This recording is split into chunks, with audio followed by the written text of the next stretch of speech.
Ok, ahora hablaremos acerca de los síntomas.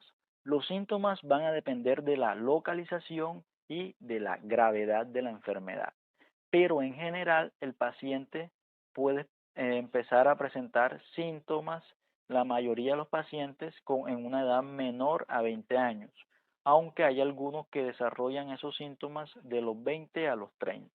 ¿Ok? Los principales síntomas son un dolor abdominal que se da en el cuadrante inferior derecho. Recordemos los cuadrantes abdominales.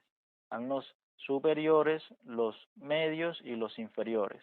Justo aquí en el cuadrante inferior derecho es que se presenta el dolor abdominal. Además, pueden presentar diarrea crónica y una pérdida de peso. ¿Ok? En los niños puede haber retraso en el crecimiento, fiebre y fisuras perianales. Es importante tener en cuenta las variantes o los tipos de enfermedad de Crohn, porque tenemos que el 30% de los pacientes simplemente tienen una enfermedad inflamatoria, ¿ok? Hay pacientes que en el 50% de tanta inflamación hay una estenosis, una estrechez, ¿ok? Y estos pacientes pues necesitan un tratamiento más avanzado. Además, o igual que los pacientes con fístula. Las fístulas son conexiones anormales entre el intestino y otras partes del cuerpo. Se pueden presentar conexiones entre el intestino con la vejiga o con la vagina o con cualquier otro órgano que esté cerca, ¿ok? La fístula tiene un pronóstico que es más grave, aquí la enfermedad es más grave, por eso necesita un tratamiento quirúrgico, ¿ok? Listo. La fístula, ¿por qué se da? Porque es tanta la inflamación y el daño que se produce que se produce una destrucción de toda la mucosa y la serosa y esta busca unirse a otra parte del cuerpo, por ende se puede unir a otros órganos, ¿ok? Debemos saber que los síntomas también dependen del tipo de enfermedad de Crohn que presente. Si solamente es una enfermedad inflamatoria, puede presentar la diarrea, el dolor abdominal, pérdida de peso, fatiga, crecimiento, retraso en el crecimiento en los niños y desnutrición. Cuando es una enfermedad de Crohn que es por una estrechez, entonces, se conoce como los síntomas como un dolor después de cada comida, una distensión abdominal, es decir, una hinchazón, náuseas y vómitos y oclusión. Mientras que cuando hay una fístula va a depender con qué órgano se conecte, porque si se conecta con la vejiga pueden haber infecciones urinarias recurrentes y no se sabe la causa. O si se conecta con la vagina pueden salir heces por la vagina o puede salir algo maloliente, puede salir flujo maloliente, ¿ok? Entonces es importante conocer que existen tres tipos de enfermedad de Crohn. La enfermedad de Crohn inflamatoria, que ocurre en el 30% de los casos, la enfermedad de Crohn estenosante, que ocurre en el 50% de los casos, y la enfermedad de Crohn fistulante o penetrante, que ocurre en el 20% de los casos.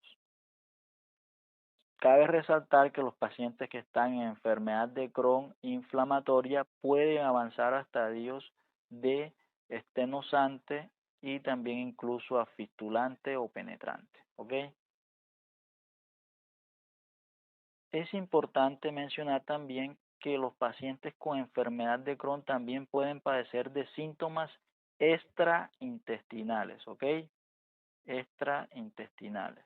Y esto se debe pues a esa inflamación que hay o esa respuesta inmunitaria exagerada donde hay una inflamación que produce inflamación.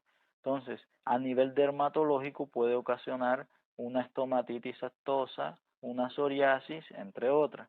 A nivel ocular, una uveitis, una escleritis o una epiescleritis. A nivel vascular puede ocasionar una hipertensión portal, un tromboembolismo, una trombosis y una embolia pulmonar.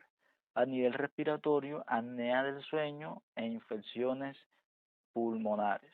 Además, algo muy frecuente en las manifestaciones extraintestinales son las artropatías, dolores articulares fuertes que pueden ser por sacroiliitis o por espondilitis anquilosante.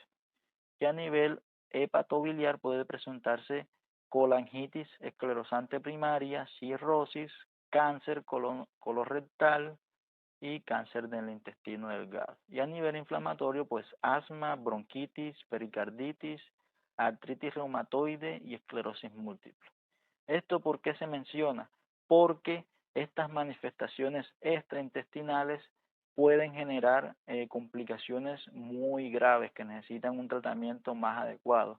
Por ende, se necesita realizar diagnósticos oportunos en las primeras fases de la enfermedad, apenas comienza a presentar síntomas el paciente, para que no avance a una enfermedad grave. ¿Okay?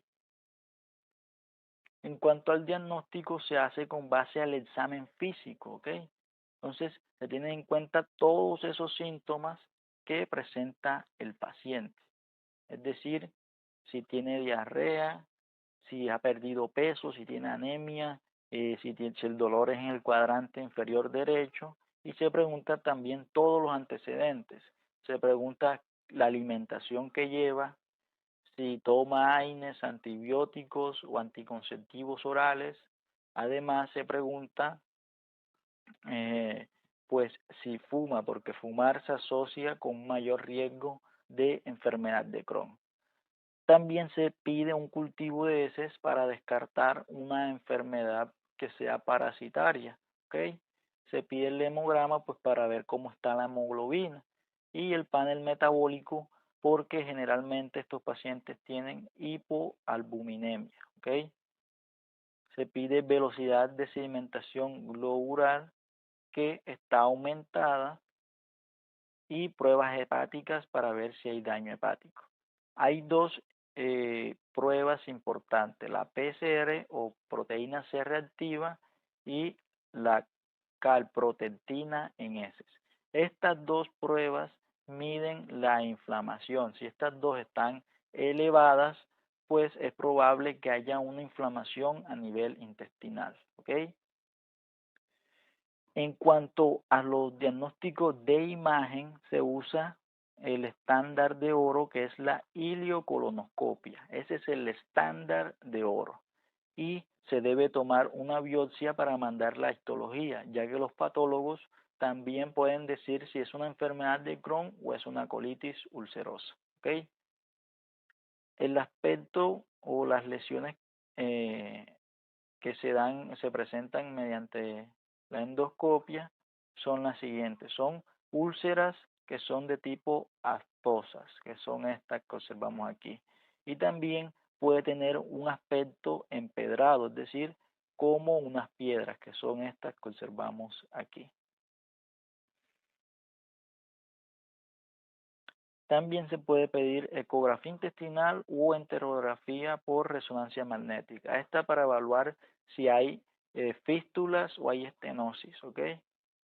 Y cuando no se observa nada en la ileocolonoscopia y hay bastantes síntomas y vemos que la calprotectina en ese está alta y la PCR está alta, podemos estudiar mediante una cápsula endoscópica, la cual es una cápsula que se traga al paciente y ella proyecta una imagen en un monitor. ¿Ok?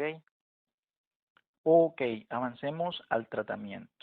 El tratamiento se hace en dos pasos. El primero es inducir la remisión y el segundo es mantener la remisión. La remisión es que el paciente no presente síntomas ni haya hallazgos en la endoscopia como lesiones a nivel intestinal. ¿Ok? Esta remisión depende de la gravedad de la enfermedad. Cuando es leve se puede usar mesalamina o sulfasalina, ¿ok?